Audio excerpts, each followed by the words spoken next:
hello सांग मैंने good morning जय जगन्नाथ स्वागत करुच्ची मधु फैमिली ब्लॉग्स को देखंतु आपण माने तो नॉनवेज रे बहुत वेराइटी खाउथिबे आउ जदी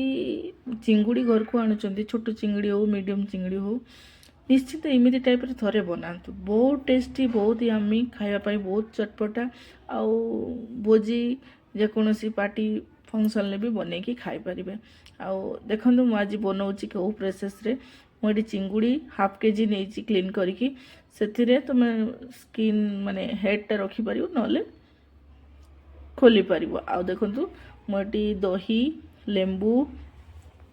आ सब मसला पाउडर जेकोसी घरे तो समस्त रोचे एवेलेबल सब मसला पाउडर हल्दी लुण लंका जीरा धनिया गरम मसला तापर ब्लैक पेपर पाउडर टिके सोरिष तेल आउ अदा रसुण पेस्ट पियाज करी पत्ता कंचा लंका आउ दही सबको मैरिनेट करके हाफ एन आवर रखी इमिडिएट चाहिए करें सांगे सांगे किंतु टिके रखिले टिके भल टेस्ट आसे देखंतु तापरे मु सोरिष तेल देकी ताको मु घोड़े घोड़े 15-20 मिनट भितर आमर सीझीज आ ड्राए भी हो फटाफट एटा पखाड़ सहित गरम भात सहित इमिति भी आपण बनैकी खाई पारिबे आ ड्राए करदेबे टिके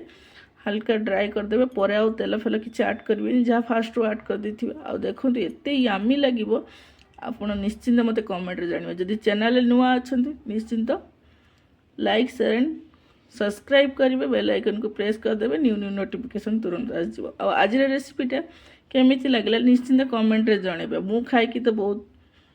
एंजॉय करुच्ची आ तार मजा नौची आपण माने भी बनैकी खातु आ तार मजा नियंतु मते कमेंट रे जणातु